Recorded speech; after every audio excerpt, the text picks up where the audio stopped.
નમસ્કાર મિત્રો, આપ સૌનું ફરીથી સ્વાગત છે અમારા પેલિંગ પ્રવાસની શ્રેણીમાં. આ છે ભાગ 4, જ્યાં આપણે લઈ જશું તમને કુદરત અને આધ્યાત્મિકતાથી ભરપૂર Khecheopalri lake. Khecheopalri lake west સિક્કિમના પેલિંગથી 30 કિલોમીટર દૂર આવેલું છે. Holiest lake in west Sikkim. It is also known as Wishing Lake in India.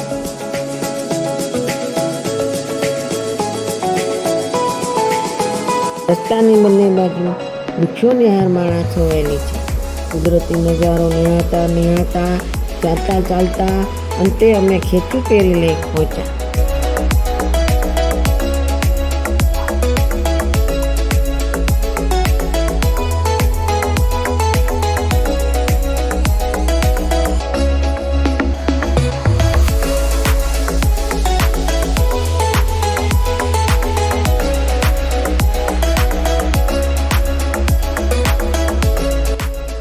લોકો પોતાની માનતા ઈચ્છાઓ પૂરી થાય તે માટે ઈશ્વરને પ્રાર્થના કરતા અને પથરાઓના પિરામિડ રસ્તાની બંને બાજુ લોકોએ બનાવેલા હતા.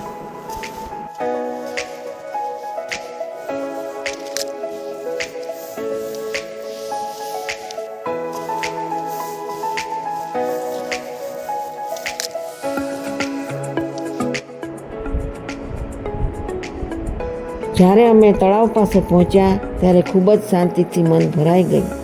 ઘણા લોકો પ્રાર્થના કરવા અને ધ્યાન કરવા આવતા હોય છે.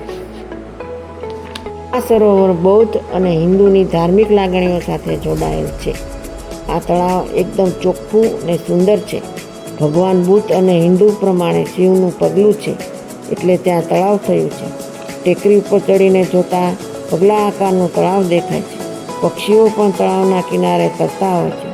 તળાવનું પાણી શાંત, પવિત્ર અને નિર્મળ છે.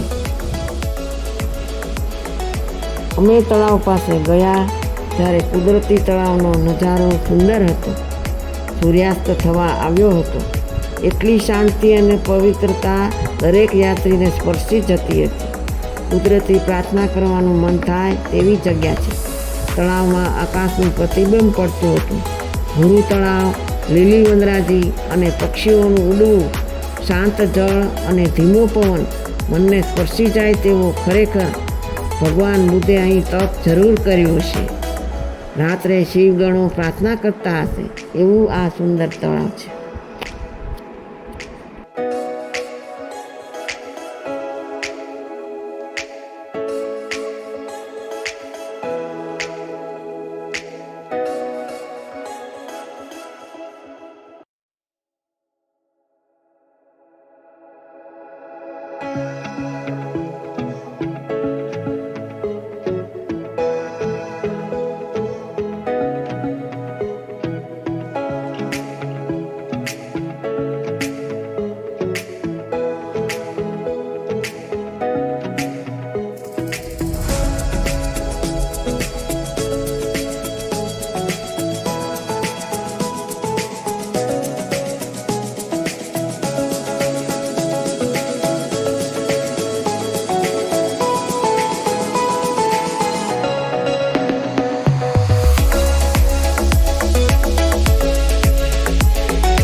Thank you.